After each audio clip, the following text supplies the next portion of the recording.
주님의 음성을 듣고자 기도하며 귀를 기울이시고 내 기도를 들어주신다네.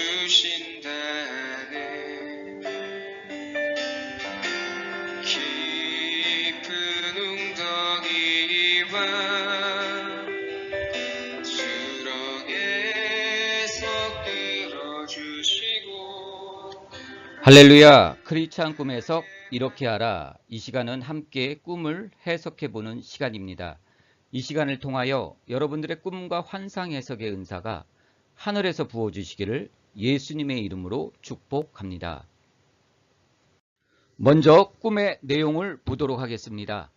꿈에 들판이 가물어서 말라 있었습니다. 그런데 비가 와서 저수지같이 물이 가득했습니다. 저는 저수지를 바라보면서 가는데 산이 막혀서 더 이상 가지 못하고 돌아가야 하는데 바위산을 올라가야 하는데 누가 엉덩이를 받쳐주어서 올라갔고, 올라가 보니 관리실 같은 곳이 있었는데 타고 올라가게 하는 기계가 있는데 생고생하고 올라온 거죠. 그리고 산꼭대기까지 올라갔는데 평지였고 평온해 보였습니다.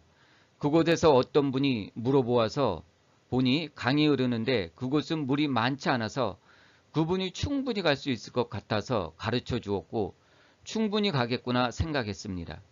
그리고 가다 보니 교회로 오게 되었습니다. 교회로 와보니 누군가 쑥을 잔뜩 널어 놓았습니다. 쑥이 교회 앞마당에 널려 있었고 저는 나도 쑥을 따라가야겠다고 생각했습니다. 네, 오늘 우리가 해석해 볼 꿈은 상당히 영적인 꿈 같습니다. 이런 영적인 꿈을 잘 간직하고 있다면 하나님께서 그 사람을 위해서 좋은 영적인 성장과 또한 영적인 일을 위해서 사용하실 것입니다. 여러분들은 잠에서 깨실 때 어떻게 깨시나요?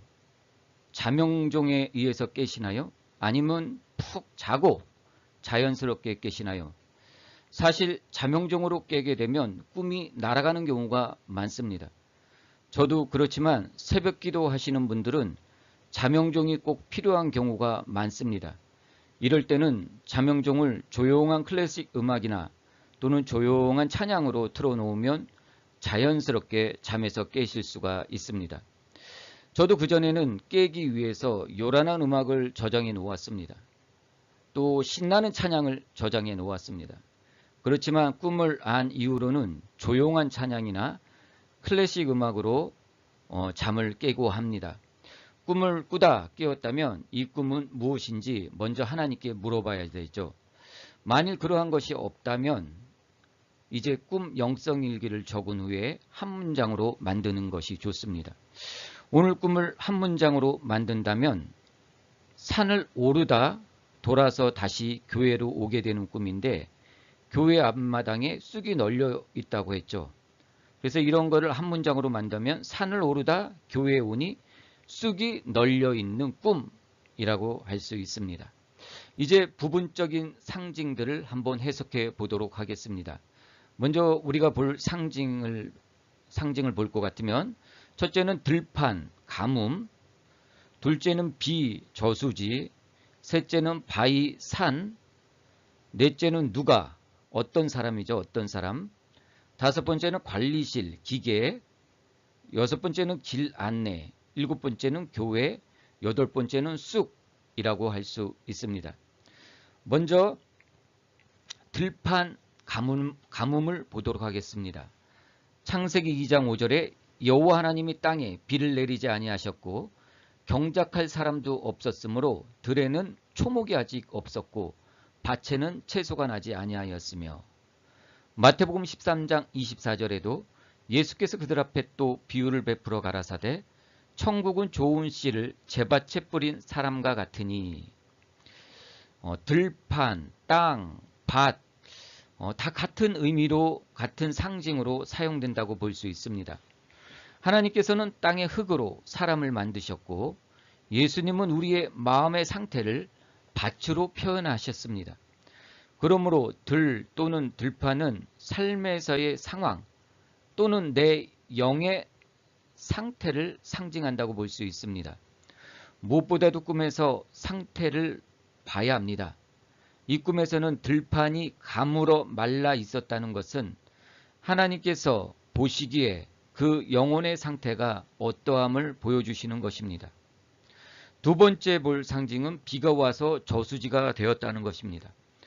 열왕기상 18장 45절에 조금 후에 구름과 바람이 일어나서 하늘이 캄캄하여 지며 큰 비가 내리는지라 아합이 마차를 타고 이스라엘로 가니.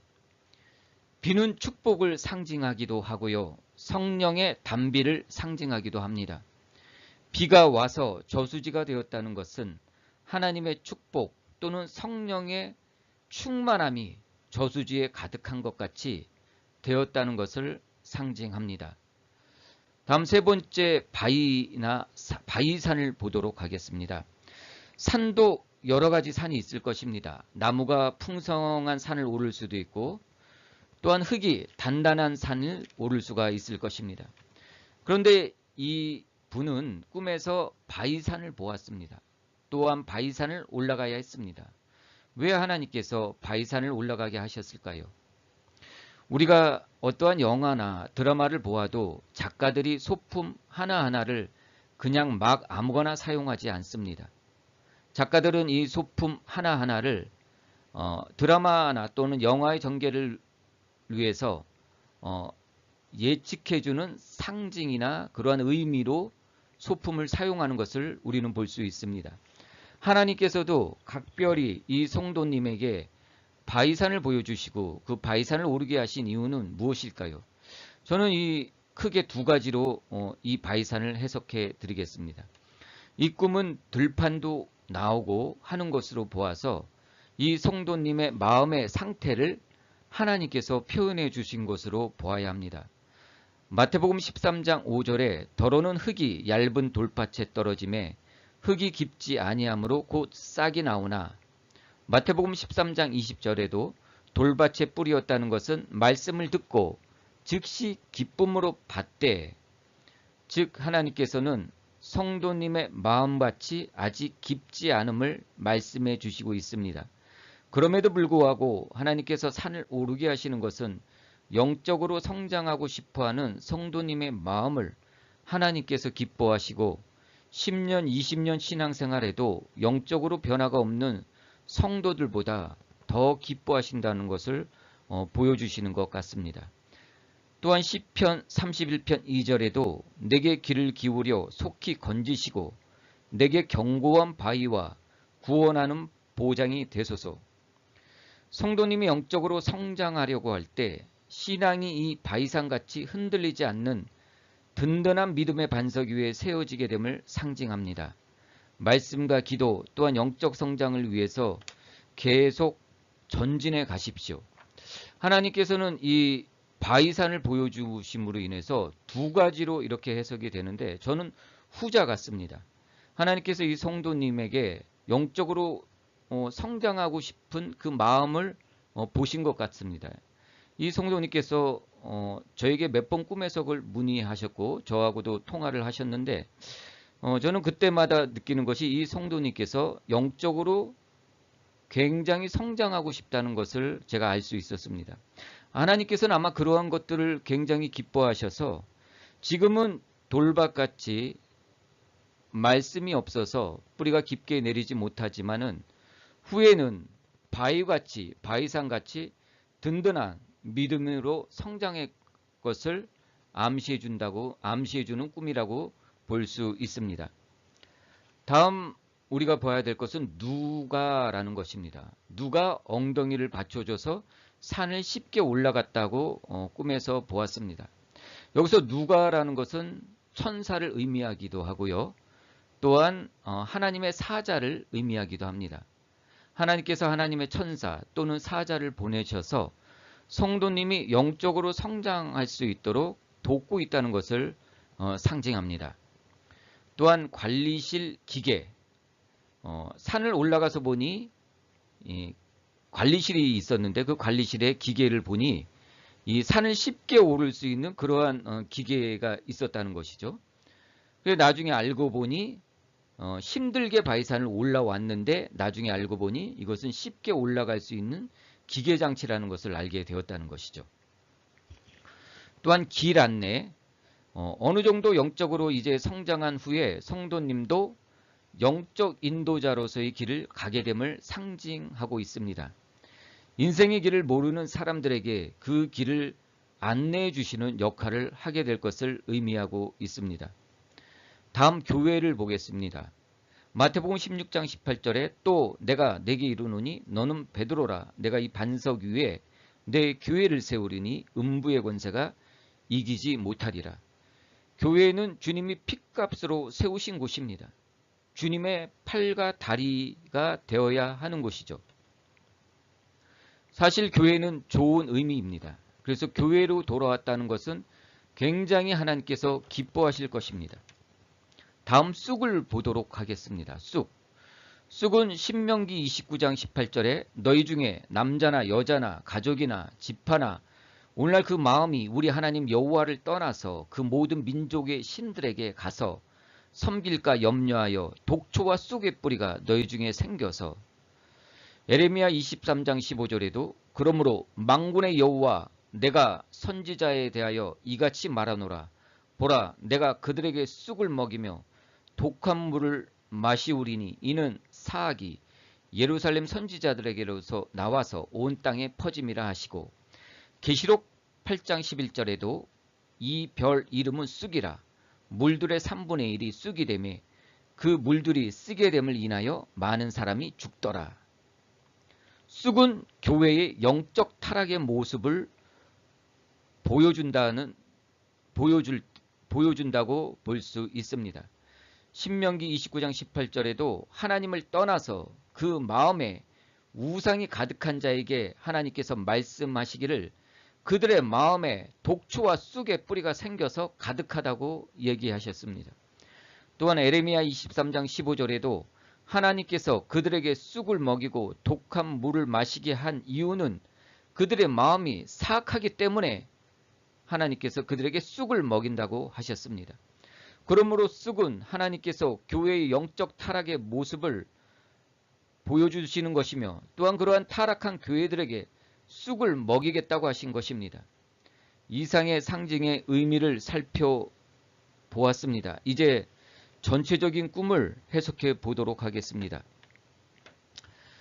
들판이 가물었다는 것은 비가 와서 저수지같이 가물었는데 비가 와서 저수지같이 되었다는 것은 지금은 성도님의 영적인 상태나 삶의 상황이 풀 하나 날 수 없는 가뭄 상태이지만 성령의 은혜로 저수지같이 풍성한 은혜가 될 것임을 상징하고 있습니다. 그러기 위해서 성도님은 영적인 성장을 위해서 노력하고 있는데 하나님께서는 그것을 굉장히 기뻐하시는 것 같습니다. 산을 오른다는 것은 영적인 성장을 의미합니다. 때로는 신학을 준비하시는 분들이 산을 오르는 꿈을 꾸기도 합니다. 성도님께서도 이렇게 영적으로 계속 성장하기를 원하시고 노력한다면 후에 신학을 하시게 될 것입니다. 기도로 단단히 준비하십시오.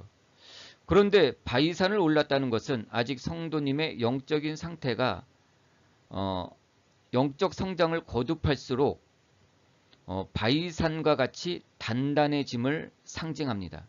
성도님의 영적인 상태는 이제 더더욱 바위산과 같이 단단해짐을 의미하는 것이죠. 그리고 산에 올라서 평지에 이르고 평온했던 것은 좋은 의미이지만 돌아서 다시 교회로 가게 된 것은 영적 성장에 있어서 큰 방해가 있음을 의미합니다. 물론 교회로 간 것은 좋은 의미입니다. 그렇지만 그 교회가 영적으로 타락해 있는 교회라는 것을 말씀해주고 있는 것입니다. 특히 꿈의 끝부분에 나도 쑥이나 따라갈까라고 생각이 들었던 것은 하나님께서 주신 큰 경고라고 할 수 있습니다. 타락한 교회에 있다가 성도님도 모르게 함께 타락할 수 있다는 것을 하나님께서 경고해 주신 것이고 그 문제에 대해서 다시 한번 깊게 생각해 보라고 말씀하신 것입니다. 그러므로 성도님의 영적 성장을 위해서 더욱 산을 오르는 노력을 할 것과 함께 쉬운 길이 있으면 쉬운 길로 가시고, 또한 섬기시는 교회의 영적 타락을 위해서 기도하며 성도님도 그렇게 되지 않게 깊게 생각하고 기도하라고 주신 꿈이라고 할 수 있습니다. 요셉이 하나님께서 보여주신 영적인 꿈을 잘 간직해서 자신의 꿈을 이룬 것 같이 성도님도 말씀과 기도로 승리하시고 이 영적인 꿈을 잘 간직하시어 꿈대로 이루시기를 예수님의 이름으로 축복합니다.